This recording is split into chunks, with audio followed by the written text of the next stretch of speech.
Welcome. In this video we're going to be taking a quick look at Nesari, a epic grade DPS class Elune. Looking over her base stats at 6 stars, her HP is at 22.5k, which isn't too bad for an epic DPS class. Her attack at 5.4 is pretty good, with her PDEF and MDEF both being about 2.6k each.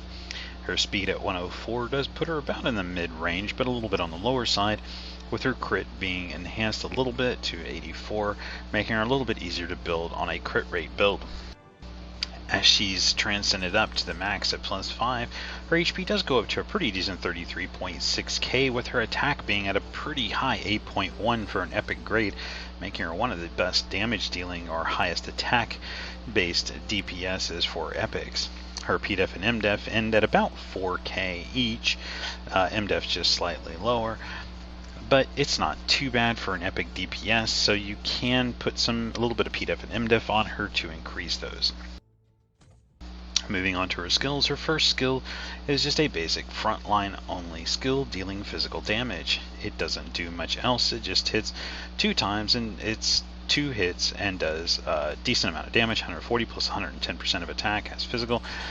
As the skill is leveled up, the attack amount does go up to a pretty decent 1k plus 158% of attack as physical damage. The skill gem set effect on this one is red, red, orange, which is going to be for your physical, and crit rate, and gives a 5% chance to bleed for 2 turns. As the skill really doesn't do anything else, the skill gem set effect on this one for the bleed effect isn't too bad, even though it's a low 5% chance.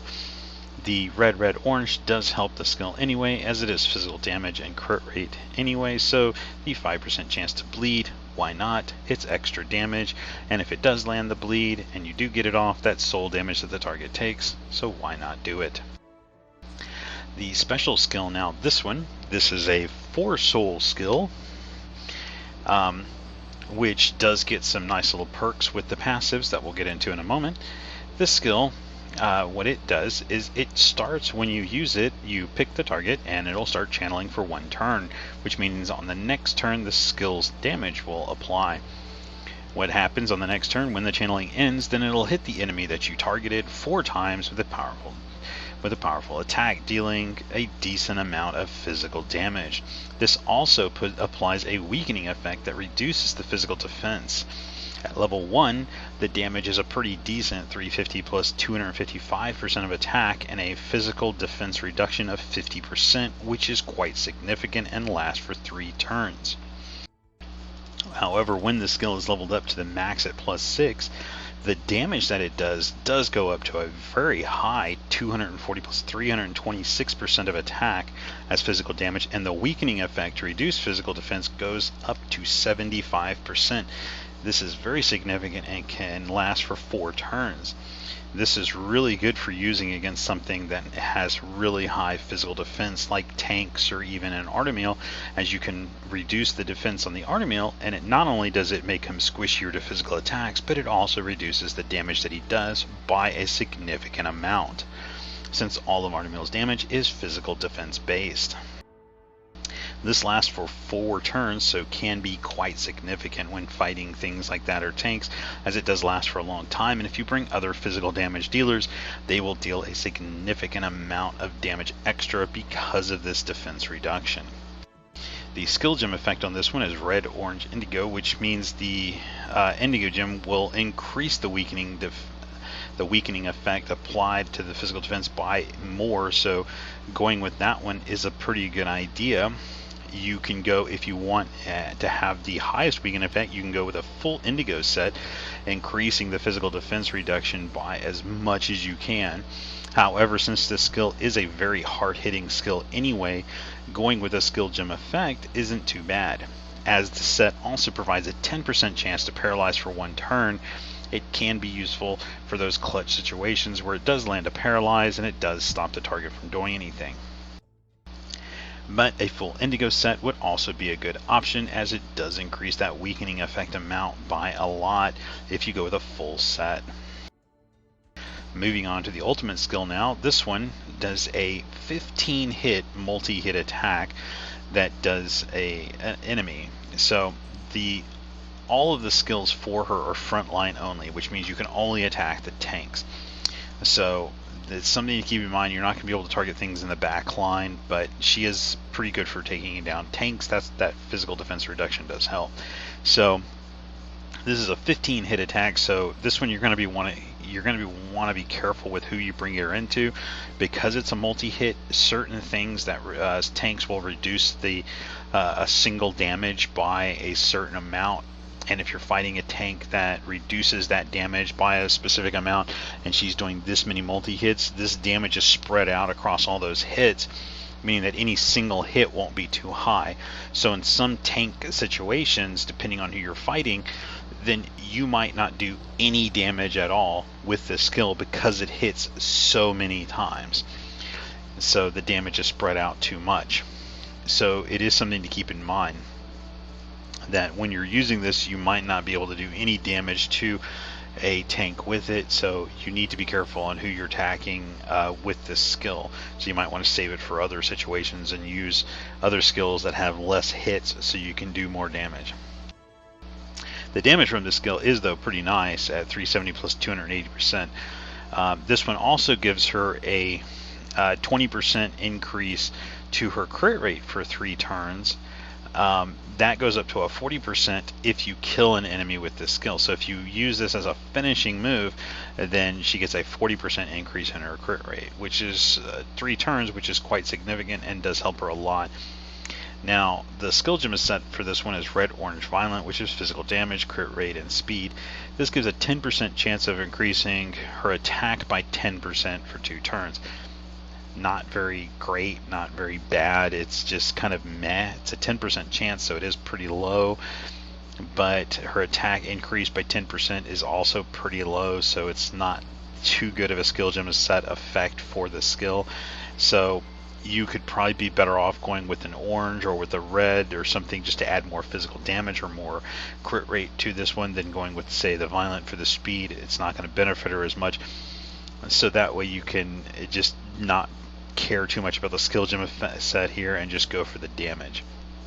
When the skill is leveled up to the max, the damage does go up, like I said, to a very significant amount, 2200 plus 390% of attack. The crit rate buff goes up to 30%, which means if you kill something with it, it goes up to 60%, so that can be quite significant. Still only 3 turns, but it is a pretty good little buff. Even if you only get the 30% from it, it is still a pretty good little buff that can benefit her on her other skills. Looking in at her passives now, the first passive, this one will increase the damage that she does by 20% on anything that has a physical defense down weakening effect on it, whether she applied the physical defense down effect or something else did, say like Mikazuki applying it. So anything that can apply a physical defense down effect and she attacks it, she gains 20% damage increase to it, which just means she hits a little bit harder. So that kind of works well with her special skill, doing a massive amount of physical defense weakening effect. This means that she can hit even harder. So this is good for taking down, for dealing with bosses that have really high physical defense. You can use her to weaken them down with her special skill and then do massive amounts of damage to them.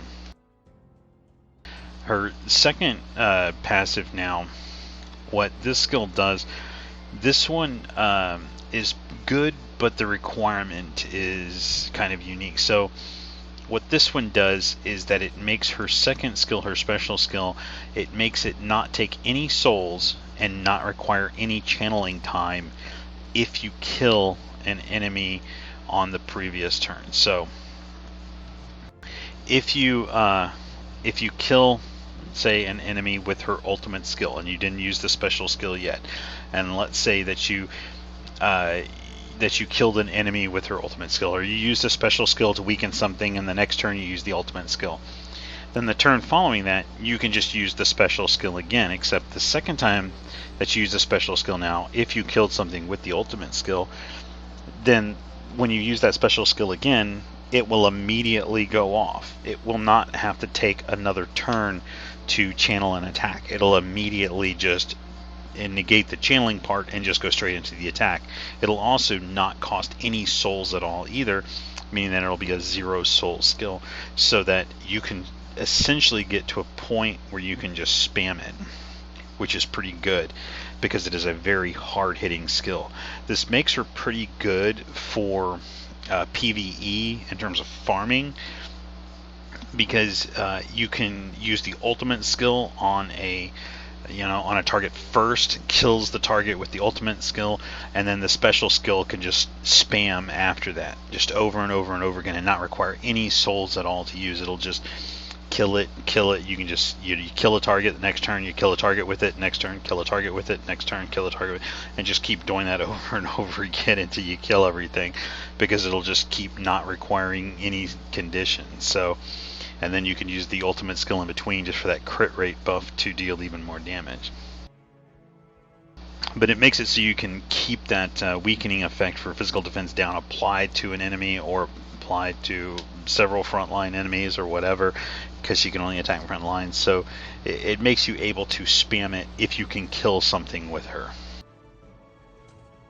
The third one, Revenge Now, on her passive, what this one does is this will increase the damage and the crit rate of her attacks by 20%. So it'll increase the overall damage by 20% and her crit rate by 20% to any enemy that attacked her or that did damage to her. So if something does an AoE damage and does damage to her, then now she has a 20% increase on damage to that Elune, plus a 20% increase on her crit rate to that Elune that hit her. So anything that hit her, she gets more damage and more crit rate to that target. So this means if something AoEs her, then she can go and she can hit that one even harder based on this passive. So not only does she hit harder, but she also has a higher chance of critting, which means she has a better chance of doing even crit damage, which is pretty good. So not too bad for her. She's going to be a typical DPS type build, so you're going to want to build her with as much attack and crit rate if you can get it, crit power if you can get it, just as much attack as you can get. Just build her as to do as much damage as you can. You're going to want some accuracy on her though, because you want to make sure she lands that physical defense weakening effect from her special skill, because that's going to be where her main power comes in, plus main kind of role as effect is going to come in. That this is her main thing for her to provide, is that weakening effect, a physical defense weakening effect. So you're going to want to get her with as much accuracy as you can to make sure that that lands. Other than that though, you can go for that in substats of gear. You can go for that if you want to put a 3-piece full moon set on there, you can. But anything that can just help her do that is going to be what you're wanting to do, because that is her main thing that you're going to want to use her for, is that weakening, physical defense weakening effect. So overall, Nesari is a pretty decent epic grade DPS Elune. She does have the ability to do really high damage, especially once she applies a physical defense weakening effect. But she can also play a support role for that too. So if you don't want to use her as DPS and you want to use her kind of as a support or hybrid type build, you can go with a HP offhand just to make her a little bit tankier, and then just use her to make sure that she applies weakening effects over and over again with her special skill. So that's not too bad of an option with her. But overall, she's not too bad. She does have the potential to do a significant amount of damage, especially to squishies, so she can be quite useful.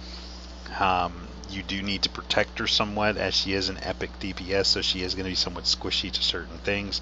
So she can be somewhat problematic there, but as long as you put decent gear on her and just kind of, if you do the dimension slate on her, then try to get, any subs that you can get for HP, physical, and magic defense, get them. So overall, not too bad of a DPS. Has a chance of doing a massive amount of damage. Really good weakening effect skill. So can be a decent farmer depending on if you build her with really high attack power, then she can be a decent farmer as she can just keep spamming skills to kill things, a single target over and over again. But it's going to be slow because it's going to be just single target over and over again. So, going with some AoE farmers is still going to be more efficient. Anyway, that's going to be it for this one. If you have any questions or comments, please leave them below. I'll answer them as soon as I can. Thank you.